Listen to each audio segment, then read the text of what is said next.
tonight to single out single contributors, because every penny has equal significance. But the fact that the magnificent pergola that's just recently been added came in at zero costs can't be ignored, thanks to a whole host of companies teaming up to do their bit for that. All of the topsoil in the garden came free, as did the stone for the war memorial and the flower pot holder at the end that has enabled us to commission some great additional items not in the initial plans. So thank you very much to all those who've contributed money, time and materials. Thank you.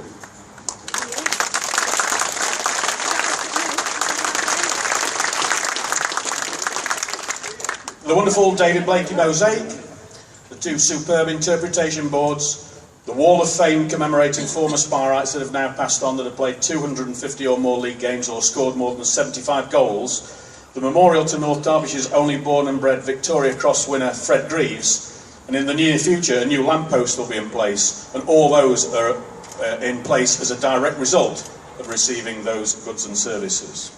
When the idea to build a memorial garden was first talked about last year, Amy's Plastic Moulders of Brampton kicked off the fund with a fantastic donation, and the rest of Chesterfield and the surrounding area has generously followed suit to enable us to get to this stage, where we can, in a little while, formally open the finest memorial garden in British football. We're rightfully proud of this area, and we're rightfully proud of the stadium adjacent. Many of you here tonight have been formally thanked on our acknowledgement board for your parts in the project. The big worry is, of course, that we've missed someone off. Doesn't matter how many times you read and reread the list, someone will be absent without leave. If you're one of them, just let us know and we'll try and get something done about it. We've got plenty more people to thank tonight. We have members of the Mercian Regiment here, together with their mascot, Lance Corporal Darby, who's been promoted from private recently, I believe. As reward for his good behaviour. He's happy to pose with you for photographs, and if you're lucky, there'll be no charge. That's a joke that they charge the RAM, so if you didn't know. Yeah, if you are unlucky, protect yourself, protect your bits, because he can charge. Sean Renshaw of Sounds Technical has ensured you can hear us this evening, and thanks to him. And we'll be entertained thoroughly by the Island Colliery Chesterfield Band, who, like so many, are helping us out tonight for free. The buckets around the band are solely for them, so give generously if you can to help them develop their wonderful band.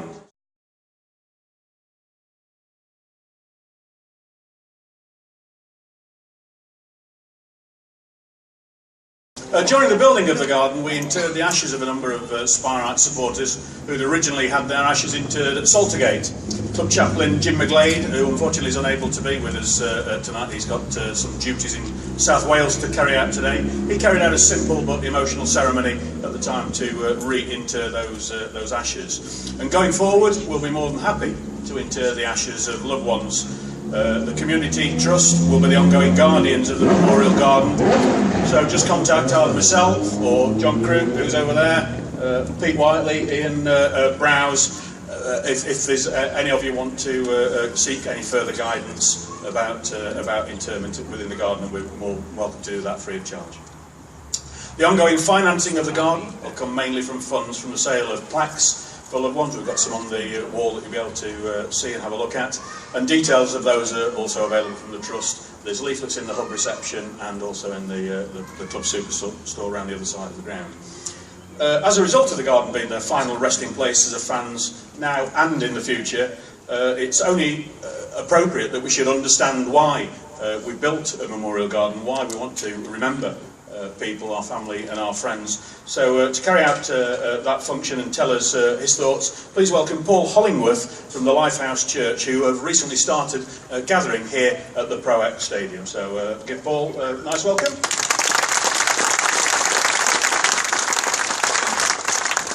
Good evening, everybody.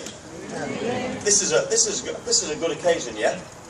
I walked around the corner. We've just launched a church service here in the football stadium, the football club.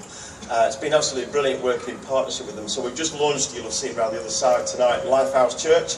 And so I got this invitation to come and speak just for a few moments. Don't worry, they've only given me like 35 minutes to speak, so I shouldn't be too long. I think that's the deal, yeah?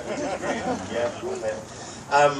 So I'm just going to share a few minutes, but can I say, I just walked around the corner, and sometimes when you walk around the corner of a venue, you actually see a dream realised. So often you hear about people talking about dreams, but actually to see a dream come true is actually an expression that I thought just as I walked around the corner, to see hundreds of people stood together to celebrate. I mean, what a perfect night weather-wise. There's something good going on there, yeah? This would be a bad night if it was raining, right? Oh, okay, so we'll ask for rain then, shall we? I do know a guy that could sort some of that out, so, but rain would have been bad, but I just thought this is a dream come true, so thank you to Phil and to Peter and to Eric and to John and to all the team that have put all this together tonight. Thought about memorial. We said, what should we call this in a few minutes? And really, the only word I could come up with is to be thankful.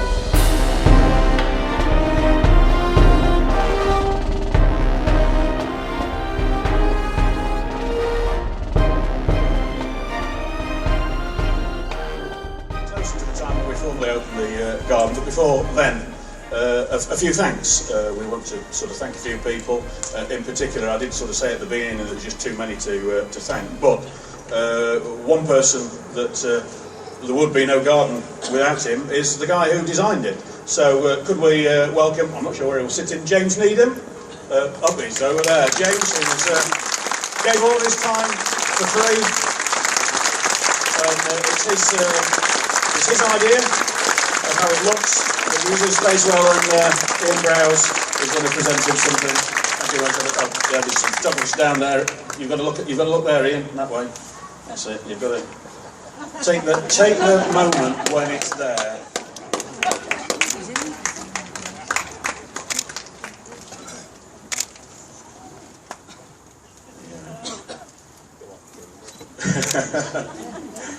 Yeah. Just trying to think. Oh, by the way, we've rechristened Ian Eric after Paul earlier on. Sort of, he always gets his name wrong. Called him Eric. So he was saying, I've always wanted a middle name. He said, so he's now Ian Eric Browns. So if you do see him, if anybody asks for Eric, he's your man. Okay, thank you very much, James, ladies and gentlemen. James Needham,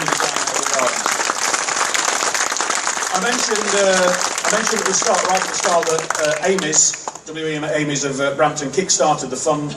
Their managing director, Bob Ball, well, he's away fishing this weekend, likes his fishing, but we'd love to formally thank him with a small gift. So if Amy's company secretary and member of our fundraising team, Jane Umney, comes up to collect on his behalf. She's not standing very well, she's pulling faces now. I did tell her she was going to come and get it, but I think Emma's swinging it around.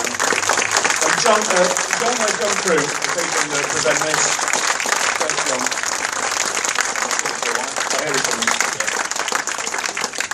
Oh, hey, how about that for colour coordination with a bottle, Jane? Hey, my word. Can't believe it.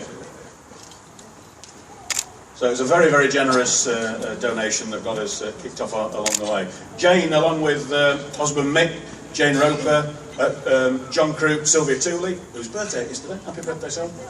And Pete Whiteley have all done more than you can imagine as part of the fundraising team.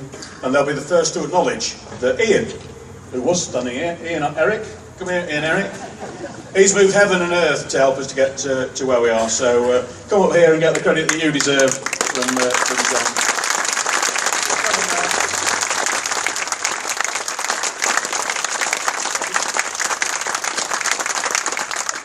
Yeah, Emma's very slow. Come on, Emma. Are you blaming my handwriting for what it says on there? Yeah. So there you go. They make you look a bit little there, John. I hope that's full length. You see, you wouldn't believe what he's dug more holes. He's put in more. I'd never heard of postcrete. He's brought more postcrete and stuck things in with postcrete. You can't believe what he's actually done. Fantastic, Ian. Thank you very much. And if you do, we've only got about 30 of the little Memorial Garden badges left. That we had a batch of 300. Ian is your man with the badges. If you do want to grab one of those, £3 each, he's your man. Might be all done by the end of tonight. Our fund was getting very close when we unveiled the war memorials ahead of our gala dinner on the 2nd of August, but we still had a fair bit to do after that. And the neighbour of Kathleen Blakey, who's the widow of the subject of our brilliant mosaic, she heard about the project and generously wrote a cheque that got us over the line. So can we welcome Kath, who celebrated her birthday yesterday, and Val to receive a small appreciation.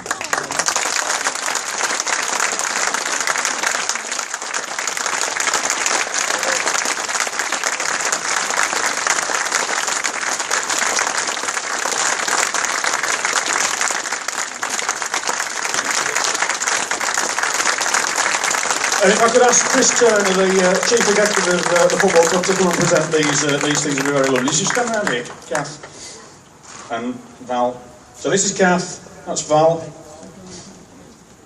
And Chris is going, so that's for Val, Chris. So over there. There you go. And you've got to look there, you've got to take some plaudits now, Val. And you can get there as well. That's it.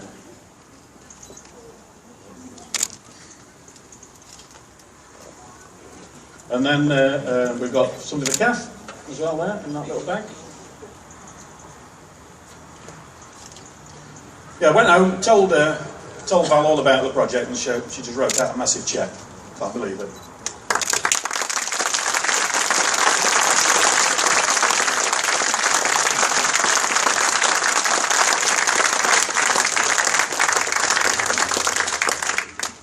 I think these two fine ladies here sum up everything about tonight. It's been an incredible 12 months since when, as a chief executive, I was approached about the memorial garden and raising of quite a substantial amount of money. It was always going to take a lot of hard work and dedication, and that has been proven to be the case. And I think that tonight history has been made for the football club. There's a lot of history behind. I think you only have to just walk through the memorial garden, and I think you get a little bit of a twinge inside of former supporters, some fantastic footballers, and the history of the club itself, with the strips going round the picture at the back. And I think there's a real sense of togetherness for supporters, past and present, players past and present. And as the Reverend said earlier, yesterday afternoon, Notts County brought a large contingent of supporters, and I think it's going to be, and I hope it is going to be, an area where people come together as football people and respect each other, and obviously respect the history of our football club. And I hope and I pray that in the future there's going to be a lot more history, and a lot more people come and see the memorial garden. And I'd like to thank the supporters club, and especially Ian and Phil. You've seen the passion, and you've heard the passion in his voice. There's a real strong togetherness about this club, and I hope that the players and the management can take us where we all want to go. And finally, I'd like to thank the band who if you ask me, and I was sitting down there before thinking I'd like these to come and play before a game, probably around about Christmas time, to get into the swing of it. There's an invitation for them to come, and I'd like to thank everybody here tonight who's been involved. I think you go away with something. I certainly will. As I say, it's been a bit of history here tonight, and I've been proud to be here and amongst everybody. So thank you very much.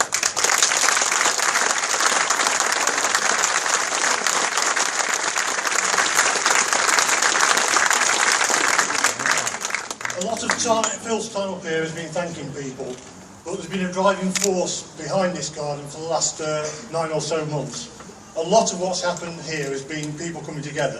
They wouldn't have come together if we'd not dragged them together with the power of his personality, and that's Phil. I'd like to make a presentation to Phil on behalf of the rest of us involved in here. I've asked Judy Hurst, whose husband Colin was one of the first people to be interned in our garden, if she'll come forward and make a presentation to Phil.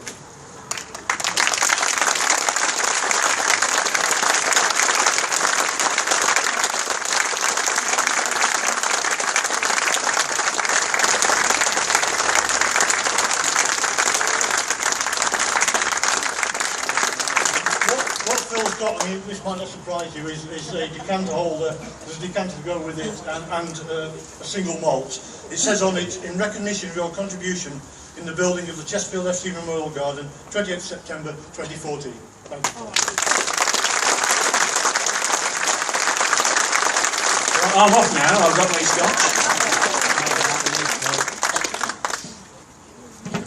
Well, that's great. Thank you very much. I'll not think on that too much, but thank you. Right, we're coming to the time to formally open the Chesterfield FC Memorial Garden. And as you can see, we've got members of the Mercian Regiment, led by Lieutenant Bell. We've got Lance Corporal Darby, the mascot of the regiment as well. So if I could just ask them to form a guard of honour, please, over to you, Lieutenant Bell.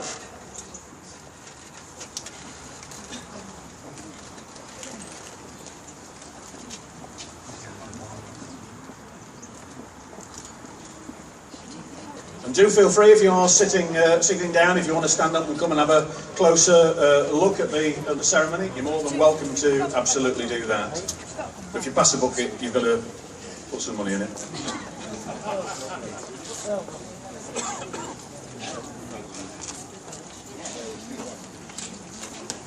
Well, to formally open the garden, we've got the perfect pair of heroes. Chris Turner just alluded to the memories and the great players that were remembered in the garden. And no Chesterfield-born man has ever played more games for the club than Jamie Hewitt, and no Chesterfield-born man has ever scored more goals from the club than Ernie Moss. So welcome to the garden, our heroes, Jamie Hewitt and Ernie Moss.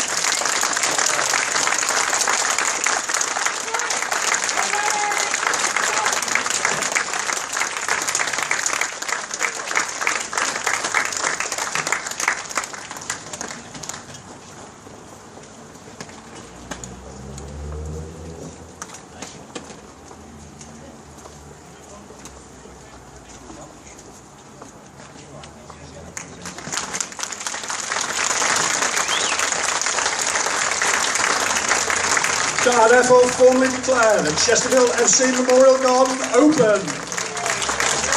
Please feel free to look around, then join us for a cup of tea in the hub across the way. There's a little bit of beer in there, there's a little bit of wine in there. When it's gone, it's all free. Hang around, have a chat. There's beer, a few bubbles, bit of tea, bit of coffee. But please, can I ask you, just spread the word about your Chesterfield FC Memorial Garden. Thank you.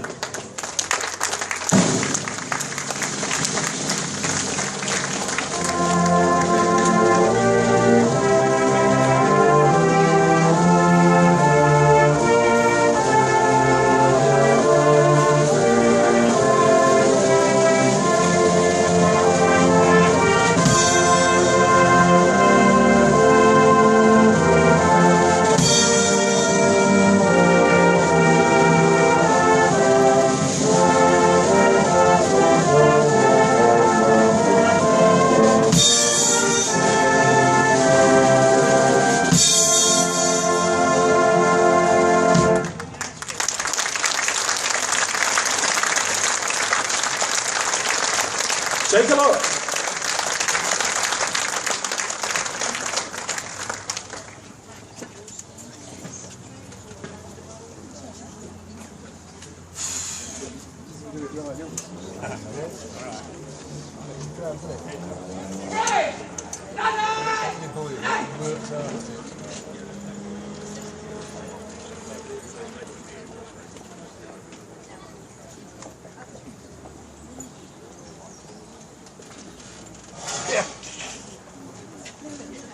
Good job as well. Yeah, and it's